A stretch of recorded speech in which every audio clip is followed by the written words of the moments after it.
Assalamualaikum warahmatullahi wabarakatuh.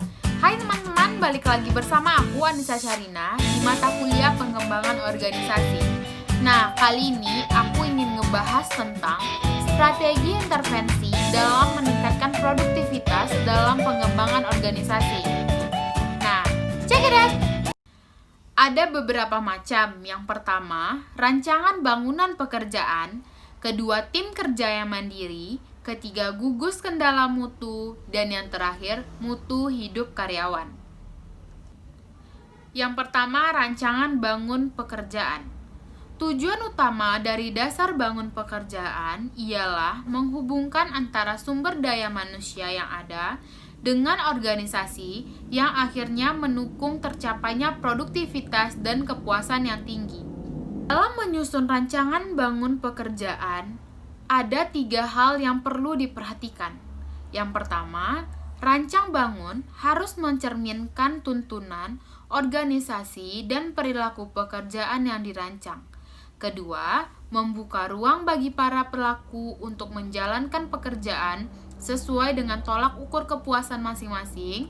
Dan yang ketiga, tingkat produktivitas dan kepuasan yang diterima perilaku dapat diukur dengan tercapainya produktivitas dan kepuasan dalam skala organisasi.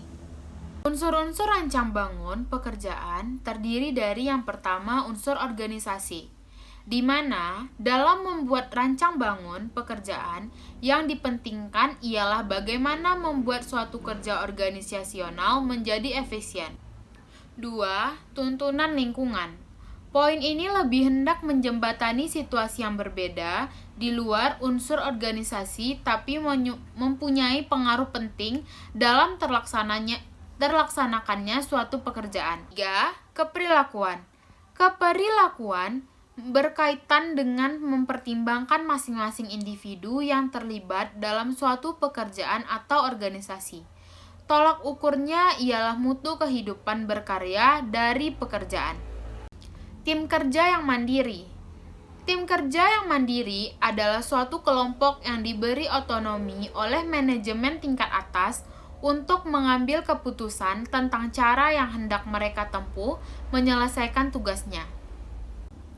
Ciri-ciri tim kerja yang mandiri ialah struktur organisasi sendiri didasarkan pada konsep tim yang berarti bahwa hierarki manajemen tidak terlalu berlapis-lapis dan uraian pekerjaan yang ringkas. Kemudian, budaya organisasi didomisili oleh pandangan egalitarian dan para pejabat pemimpin pun tidak menonjolkan simbol-simbol statusnya. Kemudian, tim kerja melaksanakan tugasnya pada satu lokasi dengan batas-batas yang jelas. 4. Terdapat rasa kemitraan yang tinggi antara para karyawan dan manajemen.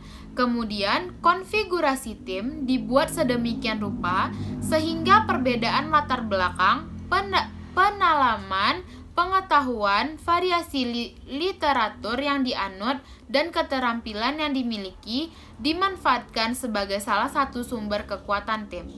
Kemudian para anggota tim memiliki visi yang sama tentang apa yang ingin dicapai, bagaimana mencapainya, pembagian tugas apa yang diperlukan, dan mekanisme penilaian kinerja apa yang akan diterapkan. Kemudian manfaat tim kerja yang mandiri, yaitu yang pertama, meningkatkan produktivitas tim kerja, kemudian lebih fleksibel dalam operasional kerja, meningkatkan rasa tanggung jawab, dan yang terakhir meningkatkan komitmen karyawan terhadap keputusan yang diambil. Kemudian kita ngebahas tentang gugus kendali mutu. Gugus kendali mutu adalah sekelompok karyawan yang secara sukarela bertemu secara berkala, misalnya sekali seminggu atau sekali sebulan untuk mendiskusikan, menganalisis, dan menyarankan pemecahan terhadap masalah-masalah yang dihadapi bersama. Pada mulanya menyangkut bidang produksi. Dalam suatu gugus kendali mutu, biasanya terdapat 3 unsur, diantaranya pimpinan kelompok, yang dapat dijabati oleh seorang penyelia formal atau seseorang pemimpin informal yang disepakati bersama, bertindak selaku moderator, dan mengarahkan kegiatan gugus. Kemudian para anggota, seorang pemimpin kelompok dan seorang yang berperan sebagai fasilitator meskipun tidak ada rumus yang pasti tentang jumlah keanggotaan gugus. Pengalaman menunjukkan bahwa keanggotaan tersebut bervariasi dari 3 sampai 15 orang. Kemudian kelompok manajemen, baik media maupun puncak, memberikan dukungan yang diperlukan oleh gugus dan akhirnya menyetujui atau menolak saran-saran yang diajukan oleh gugus. Tujuan utama dari gugus kendali mutu adalah untuk membahas permasalahan yang terjadi di perusahaan dan memberikan rekomendasi solusi-solusi terhadap pemecahan masalah tersebut kepada pihak manajemen. Melalui kegiatan gugus kendali, perusahaan juga dapat memotivasi karyawan dalam memecahkan masalah, meningkatkan keterlibatan karyawan, serta menanamkan kesadaran karyawan tentang pentingnya pemecahan masalah.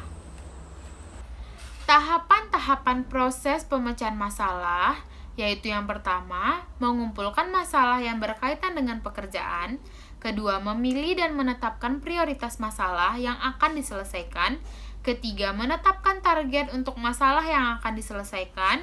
Yang keempat, menyusun rencana kegiatan pemecahan masalah tersebut. Mutu hidup kekaryaan.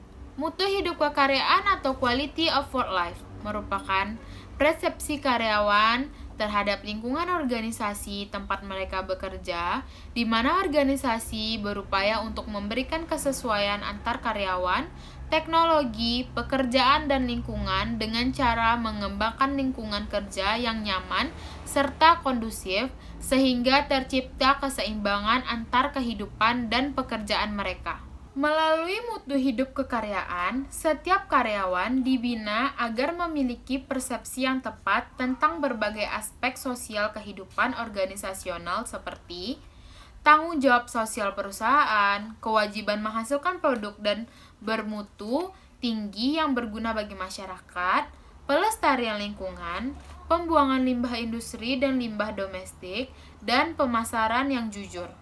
Kemudian juga cara dan teknik menjual yang tidak menimbulkan harapan yang berlebihan, praktek-praktek dalam mengelola sumber daya manusia, dan yang terakhir, partisipasi dalam peningkatan kesejahteraan seluruh masyarakat dengan ayoman, arahan, bimbingan, dan bantuan pemerintah. Menurut Casio, usaha perusahaan untuk memperbaiki QWL adalah usaha untuk memperbaiki komponen. Yang pertama, keterlibatan karyawan, pengembangan karir, penyelesaian masalah, komunikasi, fasilitas yang didapat, rasa aman terhadap pekerjaan, keselamatan lingkungan kerja, kompensasi yang seimbang, dan rasa bangga terhadap institusi. Faktor-faktor penting yang dapat dilakukan perusahaan untuk meningkatkan mutu hidup karyawan yaitu yang pertama, imbalan yang adil dan memadai, kedua, kondisi dan lingkungan pekerjaan yang aman dan nyaman, kesempatan untuk menggunakan dan menggambarkan kemampuan, dan yang terakhir, kesempatan untuk berkembang dan keamanan berkarya di masa depan. Selanjutnya, interaksi sosial dalam lingkungan kerja, keseimbangan antar kehidupan kekaryaan dan kehidupan pribadi, dan yang terakhir, relevansi sosial kehidupan kekaryaan. Manfaat mutu hidup kekaryaan yang pertama meningkatkan moral kerja, mengurangi stres, kedua meningkatkan motivasi, meningkatkan kebanggaan kerja, meningkatkan produktivitas, meningkatkan kompensasi, dan meningkatkan komitmen. Itu dia tadi teman-teman, presentasi yang dapat saya sampaikan. Makasih buat teman-teman yang udah nontonin video ini dari awal sampai akhir. Jangan lupa like, comment, share, and subscribe video ini. Bye!